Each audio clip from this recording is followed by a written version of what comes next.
ವಾಲ್ಮೀಕಿ ನಿಗಮದ ಹಗರಣದ ಚರ್ಚೆ ನಡೀತಿತ್ತಂತೆ ಸದನದಲ್ಲಿ. ಆಗ ಪ್ರತಿಪಕ್ಷದ ನಾಯಕರು SIT ತನಿಖೆ ಹೇಗೆ ನಡೆಯುತ್ತೆ ಅಂತ ನೋಡಿ ಅಂದ್ಬಿಟ್ಟು ಈ ವಾಲ್ಮೀಕಿ ಹಗರಣ ಮತ್ತು ರೇವಣ್ಣ ಹಗರಣ ರೇವಣ್ಣ ವಿಚಾರನ ಎರಡನ್ನೂ ಪ್ರಸ್ತಾಪ ಮಾಡಿದ್ದಾರೆ. ಕಾಂಗ್ರೆಸ್ ಅದೆಲ್ಲ ಒಂದೇನಾ ಅಂತಂದರೆ SIT ಅಂದರೆ ಸಿದ್ದರಾಮಯ್ಯ DKಶಿ ಇನ್ವೆಸ್ಟಿಗೇಷನ್ ಟೀಮ್ ಅಂತ ಡ್ಯಾಶ್ ಡ್ಯಾಶ್ ಅಂತ ಸುರೇಶ್ ಕುಮಾರ್ ಏನೋ ಹೇಳಿದ್ದಾರೆ. ರೇವಣ್ಣ ಗೆದ್ದು ನಿಂತ್ಕೊಂಡು ನಾನು ವಿನಾಕಾರಣ ಸಿಕ್ಕಾಕ್ಸಿದ್ದೀರಿ ಅಂತ DG ಅವ್ರ ಮೇಲೆ, ಡೈರೆಕ್ಟರ್ ಜನರಲ್ ಆಫ್ ಪೊಲೀಸ್ ಮೇಲೆ ಹೇಳಿದ್ದಾರೆ. ಅವ್ರ ಆಫೀಸಲ್ಲಿ ಕೂರಿಸ್ಕೊಂಡು ಕಂಪ್ಲೇಂಟ್ ಬರ್ಸಿದ್ದೀರಿ, ಯಾವುದೋ ಹೆಣ್ಮಗಳನ್ನು ಕರ್ಕೊಂಬಂದು ನನ್ನನ್ನು ಸಿಗಾಕ್ಸಿದ್ದೀರಿ ಅಂತ. ಅದಕ್ಕೆ DCM ನಿಮ್ಗೆ ಅನ್ಯಾಯ ಆಗಿದೆ, ಚರ್ಚೆ ಮಾಡೋಣ ಅಂತಂದಿದ್ದಾರೆ. ಗೊತ್ತು ಎಲ್ಲರಿಗೂ ಅದು ಆ ಚರ್ಚೆ ಆಗಲ್ಲ ಅಂತ. ಎಸ್ ಕೇಸ್ಗೂ SIT ಎಷ್ಟು ಸ್ಟ್ರಾಂಗ್ ಅಂತ ಹೇಳ್ತೀನಿ. ಅದು 2 ದಿನಕ್ಕೆ ರೇವಣ್ಣನ ಮನೆ 20 ಜನ ಪೊಲೀಸರು ಕಾಯ್ತಾ ಇದ್ರು. ಎತ್ಕೊಂಡು ಹೋಗಿ ಆಮೇಲೆ ಬಿಡಿ ಒಳಗೆ ಹಾಕಿದ್ರು, ಅದಾಯ್ತು. ಎಲ್ಲ ಭಯಭೀತರಾಗಿ ಕೋರ್ಟ್ ಹತ್ರ ಹೋಗಿ ಕದ ತಟ್ಟಿದ್ರು. ಅಂದ್ರೆ ಅರೆಸ್ಟ್ ಮಾಡ್ಬಿಡ್ತಾರೆ, ನಮ್ಮನ್ನ ಒಳಕ್ಕೆ ಹಾಕ್ಬಿಡ್ತಾರೆ, ಫಿಯರ್. ಆದ್ರೆ ಇವರಿಬ್ಬರಿಗೆ ಯಾವ ಫಿಯರ್ ಇಲ್ಲಲ್ಲ. 30 ದಿನ ಆದ್ರೂ ಈ SIT ಅವ್ರು ಏನ್ ಮಾಡ್ತಾ ಇದ್ದಾರೆ? ಹಾಗಾದ್ರೆ ರೇವಣ್ಣ ಅವ್ರಿಗೊಂದು ಕಾನೂನು, ಬೇರೆಯವ್ರಿಗೊಂದು ಕಾನೂನು. ರೇವಣ್ಣ ಅವ್ರು 2 ದಿನ ಬಂಧಿಸಬಹುದು. ಒಂದು SIT ಇದೆ, ಒಂದು SSIT ಇದೆ. SIT ಅಂತಂದ್ರೆ ಸ್ಪೆಷಲ್ ಇನ್ವೆಸ್ಟಿಗೇಟಿಂಗ್ ಟೀಮ್. SSIT ಅಂತಂದ್ರೆ ಸಿದ್ದರಾಮಯ್ಯ ಶಿವಕುಮಾರ್ ಇನ್ವೆಸ್ಟಿಗೇಷನ್ ಟೀಮ್. ಈಗ ನೀವು ಪದೇ ಪದೇ ತುಲನೆ ಮಾಡ್ತಾ ಇದ್ದೀರಿ. ಹಾಗಾದ್ರೆ ರೇವಣ್ಣ ಅವ್ರ ಪ್ರಕರಣ ಈ ಪ್ರಕರಣದಿಂದ ಕಡಿಮೆನಾ? ಮಹಿಳೆಯರ ಮಾನ ಹರಾಜು ಆಗಿರ್ತಕ್ಕಂಥದ್ದು ನಮ್ ಯಾರಿಗೂ ಚಿಂತನೆ ಆಗ್ಬಾರ್ದ? ನನ್ನ ಮಗ ತಪ್ಪು ಮಾಡಿದ್ರೆ ಗಲ್ಲಿಗೆ ಹಾಕಿ ನಾನು ಬೇಡ ಅಂತ ಅನ್ನಲ್ಲ. 40 ವರ್ಷ ರಾಜಕೀಯ ಜೀವನದಲ್ಲಿದ್ದೀನಿ. ನನ್ನ ಮೇಲೆ ಯಾರೋ ಹೆಣ್ಮಗುರು ಕರ್ಕೊಂಬಂದು DG ಆಫೀಸ್ನಲ್ಲಿ DG ಬರ್ಸ್ಕತಾನೆ ಕಂಪ್ಲೇಂಟ್ ಅಂದ್ರೆ ಅವ್ನು DG ಆಗಕ್ಕೆ ನಾಲ ಯಾಕೇನ್ರಿ? ಅನ್ಫಿಟ್ DG ಇಲ್ಲಿ ಯಾಕೆ ಕೊಡ್ತಾರೆ? ಇನ್ನು DCM ಕನಸಿನ ಬ್ರ್ಯಾಂಡ್ ಬೆಂಗಳೂರು ಯೋಜನೆಯ ಬಗ್ಗೆ ಸದನದಲ್ಲಿ ಬಿಸಿ ಬಿಸಿ ಚರ್ಚೆ ನಡೀತು. ಬ್ರ್ಯಾಂಡ್ ಬೆಂಗಳೂರು ಪರಿಕಲ್ಪನೆ ಏನು ಅಂತ ನಮಗೆ ಗೊತ್ತಿಲ್ಲ, ಈ ಬಗ್ಗೆ ಸದನ ಕೇಳಬೇಕು ಅಂತ ಶಾಸಕ CK ರಾಮಮೂರ್ತಿ ಕೇಳಿದ್ರು. ನಮ್ಮ ಕ್ಷೇತ್ರದ ರಸ್ತೆಗಳಿಗೂ ಕೂಡ ವೈಟ್ ಟಾಪಿಂಗ್ ಮಾಡಿಸಿ ಅಂತ ತಾರತಮ್ಯ ಮಾಡಬೇಡಿ ಅಂತ CK ರಾಮಮೂರ್ತಿ ಅವರು ಆಗ್ರಹಿಸಿದ್ರು. ಇದಕ್ಕೆ ವಿಪಕ್ಷ ನಾಯಕರು ಧ್ವನಿಗೂಡಿಸಿದ್ರು. ಬ್ರ್ಯಾಂಡ್ ಬೆಂಗಳೂರು ಅಂತಂದ್ರೆ ಮಾಡಬೇಕಾದ್ರೆ ಎಲ್ಲಾ ಕ್ಷೇತ್ರಗಳಿಗೂ ಅನುದಾನ ಕೊಡಿ, ವಿಶೇಷ ಸಭೆ ಕರೆಸಿ ಅಂತ ಎಲ್ಲ ಒತ್ತಾಯ ಮಾಡಿದ್ದಾರೆ. ಈಗ DK ಶಿವಕುಮಾರ್ ಹೇಳಿದ್ದಾರೆ 26ಕ್ಕೆ ಅಧಿವೇಶನ ಮುಗಿಯುತ್ತೆ, 27 ಕೂತ್ಕೊಂಡ್ಬಿಟ್ಟು ಸಭೆ ಮಾಡೋಣ ಅಂತ ಹೇಳಿದ್ದಾರೆ. ಬೆಂಗಳೂರು ಅಂತಂದ್ರೆ ಇದು ಪರಿಕಲ್ಪನೆ ಏನು ಅಂತ ಅಂದ್ಬಿಟ್ಟು ನಮಗೆ ಸರಿಯಾಗಿ ಸದನಕ್ಕೆ ಗೊತ್ತಿಲ್ಲ. ಎಲ್ಲೂ ಕೂಡ ಮೇಜರ್ ರಸ್ತೆಗೆ ಟಾರ್ಗಳು ಆಗ್ತಿಲ್ಲ. ಬರೀ 10-12 ವಿಧಾನಸಭಾ ಕ್ಷೇತ್ರಕ್ಕೆ ವೈಟ್ ಟಾಪಿಂಗ್ ಮಾಡ್ತಾರೆ. ಬೇರೆ ಬೆಂಗಳೂರಿನಲ್ಲಿ 28 ವಿಧಾನಸಭಾ ಕ್ಷೇತ್ರದಲ್ಲಿ ನಾವುಗಳೇನ್ ಪಾಪ ಮಾಡಿದೀವಿ? ನಮ್ದೇನ್ ಬೆಂಗಳೂರಿಗೆ ಬರಲ್ವಾ? ಬೇರೆ ಬೇರೆ ಮತಕ್ಷೇತ್ರ 10 ವಿಧಾನಸಭಾ ಕ್ಷೇತ್ರದಲ್ಲಿ ಒಂದು ನಯಾ ಪೈಸಾ ಕೂಡ ಬಂದಿಲ್ಲ. ಬ್ರ್ಯಾಂಡ್ ಬೆಂಗಳೂರು ಮಾಡ್ಬೇಕಾದ್ರೆ ಎಲ್ಲ ಇನ್ನು 28 ಕ್ಷೇತ್ರನೂ ಆಗ್ಬೇಕು. ನಿಮ್ಗೆ ಯಾರ್ಯಾರಿಗೆ ಬೇಕೋ ಅವ್ರಿಗೆ ಮಾತ್ರ ಕೊಡ್ತಾ ಇದ್ದಾರೆ. ನಾವು ನಮ್ಮ ಸರ್ಕಾರ ಇದ್ದಾಗ ನಿಮ್ಗೆ ಅನುದಾನ ಕೊಟ್ಟಿದ್ರೆ ನಮಗ್ ಕೊಡಿ, ಇಲ್ಲ ಅಂದ್ರೆ ಬೇಡ. ಕೂಡಲೇ ಸಭೆಯನ್ನ ಕರೀರಿ, ನಿಮ್ಮ ಹತ್ರ ಬರ್ತಿರ್ ಚರ್ಚೆ. ಸುಮ್ಮನೆ ಚರ್ಚೆ ಬೇಡ. 2 ಆಪ್ಷನ್ ಇಲ್ಲ, ಇಲ್ಲೇ ಒಂದಿನ ಫುಲ್ ಚರ್ಚೆ ಮಾಡೋಣ, ಇಲ್ಲ ಅಸೆಂಬ್ಲಿ ಆದ ನೆಕ್ಸ್ಟ್ ಡೇ ಒಂದು ಸಪರೇಟ್ ಒಂದು ಹಾಫ್ ಒನ್ ಡೇ ಫುಲ್ ಎಲ್ಲಾರು ಅವ್ರು ಹೇಳಿದ ಜಾಗದಲ್ಲೇ 26 ಮುಗಿದ್ರೆ 27 ಆಗ್ಬೋದಾ? ಇದಕ್ಕೆ ನಿಜವಾಗ್ಲೂ ಉತ್ತರ ಸಿಕ್ಕಿಲ್ಲ. ಅದಕ್ಕೆ ಮಾಡಬೇಕು. ಇನ್ಮಿಂದ ಯಾವ ಸರ್ಕಾರ ಬರುತ್ತೆ, ಅಪೋಸಿಷನ್ ಇರೋ MLAಗಳನ್ನೆಲ್ಲ ರಾಜೀನಾಮೆ ಕೊಡಿಸ್ಬಿಡ್ಬೇಕು. ಯಾಕೆ ಸರ್? ಎಲ್ಲ ಒಂದೇ ಸರ್ಕಾರದವ್ರು ಇದ್ಕೊಳ್ಳಿ, ಎಲ್ಲರೂ ನೀವೇ ಆಗ್ಲಿ, ನೀವೇ ಇದ್ಕೊಳ್ಳಿ. ನೆಕ್ಸ್ಟ್ ಗೌರ್ಮೆಂಟ್ ಬಂದಾಗ ಅವ್ರು ನಿಮ್ಮನ್ನೆಲ್ಲ ಕಿತ್ಬಿಸಾಕ್ಬಿಟ್ಟು ನೀವು ಬನ್ನಿ. ಅಷ್ಟೇ, ತಾರತಮ್ಯ ಇರೋದಿಲ್ಲ. ದೊಡ್ಡ ಲೀಡರ್ಗಳು ತಮ್ಮ ಪ್ರಭಾವಗಳನ್ನ ಬಳಸ್ಕೊಂಡು ಅವ್ರವ್ರಿಗೆ ಬೇಕಾಗಿದ್ದ ಅನುದಾನಗಳನ್ನು ಪಡ್ಕೊಂಡ್ಬಿಟ್ಟಿರ್ತಾರೆ. DK ಶಿವಕುಮಾರ್ ಅನುದಾನ ಪಡ್ಕೊಂಡಿಲ್ವಾ BJP ಸರ್ಕಾರದಲ್ಲಿ? ಹೌದು, ಪಡ್ಕೊಂಡಿಲ್ವಂತ. ಸಿದ್ದರಾಮಯ್ಯನವ್ರು ಪಡ್ಕೊಂಡಿಲ್ವಂತ ಅನುದಾನಗಳನ್ನ, ವಿಶೇಷ ಅನುದಾನಗಳನ್ನು ಪಡ್ಕೊಂಡಿಲ್ವಂತ.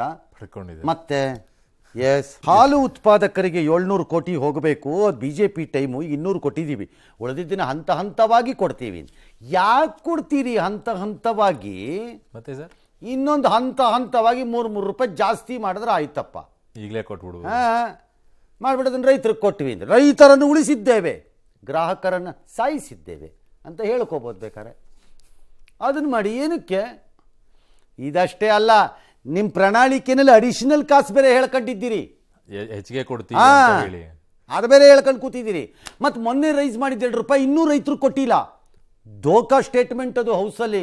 ಅದೇನ್ ಮಾಡ್ತಾ ಕೂತಿದ್ರು ಪ್ರತಿಪಕ್ಷದವರಲ್ಲಿ? ಅಲ್ಲಂತೂ ಇನ್ನೂ ಕಡಿಮೆ ಮಾಡ್ಬಿಟ್ಟಿದ್ದಾರೆ. ಕೋಲಾರದಲ್ಲಿ ಕಡಿಮೆನೂ ಮಾಡಿದ್ರು, ಜಾಸ್ತಿನೂ ಮಾಡಿಸ್ಕೊಂಡು ಫುಲ್ ದೋಖಾ ಡಿಪಾರ್ಟ್ಮೆಂಟ್ ಆಗೋಯ್ತಿದ್. ಯಾಕೋ ಹೇಳಿದಂಗೆ ಎಲ್ಲಿ ಕೊಟ್ಟಿದ್ದಾರೆ 2 ರೂಪಾಯಿನ ರೈತರಿಗೆ? ನೀವು ಕೊಟ್ಟೇ ಇಲ್ಲ. ಎಲ್ಲಿ ಕೊಟ್ಟಿದ್ದೀರಿ? ಅನೌನ್ಸೇ ಮಾಡಿಲ್ಲ. ಕೇಳಿದ್ರೆ 50 ml. ಏನು ನೆನ್ನೆ ಮೊನ್ನೆ ಎಲ್ಲ ನೋಡ್ತಾ ಇದ್ದೆ ರೋಡಲ್ಲಿ, ಜನ ಎಲ್ಲ ಊದಂಗೆ ಕಾಣಿಸ್ತಾ ಇದ್ರು ನನಗೆ. 50 ml.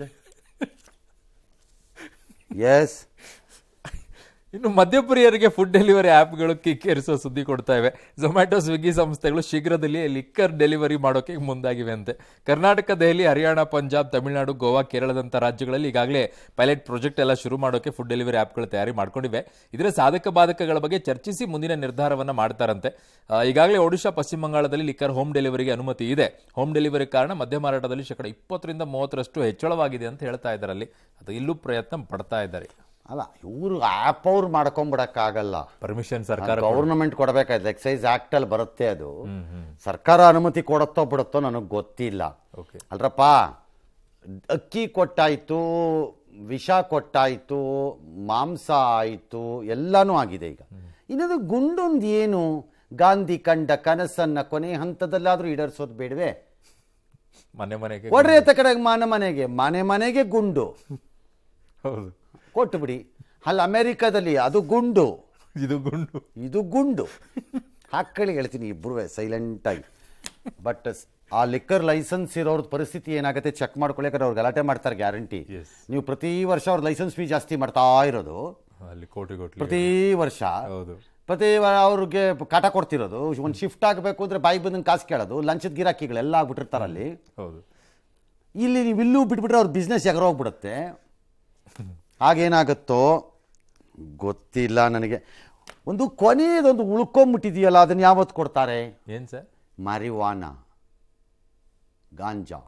ಅಯ್ಯೋ, ಅದು ಒಂದು ಮನೆ ಕೊಡು, ಬೆಟ್ರ್ ಅಲ್ವಾ?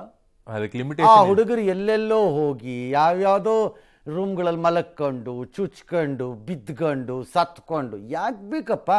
ಅದನ್ನು ತಲುಪಿಸ್ಬಿಡಿ. ಮನೆಯಲ್ಲೇ ಹಾಕೊಂಡು ಮನೆಯಲ್ಲೇ ಬಿದ್ಕತ್ತವೆ. ಹಾಳು ಮಾಡಕ್ಕೆ ಈಗ ಅಮೆರಿಕಲ್ಲಿ ಮೆಡಿಕಲ್ ರೀಸನ್ಸ್ಗೆ ಮ್ಯಾರಿವಾನ ಕೊಟ್ಟುಬಿಟ್ಟಿದಾರಪ್ಪ ಮನೆಗೆ. ಅಯ್ಯೋ, ಬೋರ್ಡ್ ಹಾಕಿದ್ದಾರೆ ರೋಡ್ ಸೈಡಲ್ಲಿ, 24/7 marijuana available here for home delivery contact ಅಂತ ಬೋರ್ಡಿ. ನಮ್ಮಲ್ಲಿ ಅಣ್ಣ ನಿನಗೆ ಹುಟ್ಟುಹಬ್ಬದ ಶುಭಾಶಯ ಅಂತ ಹಾಕಲ್ವಾ ಫ್ಲೆಕ್ಸ್, ಆಟಿ ಫ್ಲೆಕ್ಸ್ ಹಾಕಿದಾರ್ರಿ, ನೋಡ್ಕೊಂಬಂದಿದ್ದೀನಿ. ಗಾಂಜಾ ಮಾರೋದು ಮಾರಿವಾನ ಹಾಕಿದ್ದಾರೆ, ನಾನೇ ನೋಡಿ. ಅದೊಂದು ಕೊಟ್ಟುಬಿಟ್ರೆ ಜನ ಯಾವುದಕ್ಕೂ ಹೊರಕ್ಕೆ ಹೋಗ್ಬೇಕಾದ ಅವಶ್ಯಕತೆ ಇಲ್ಲ. ಅಕ್ಕಿ ಕೊಟ್ರಿ, ತಿನ್ನೋದಾಯ್ತು.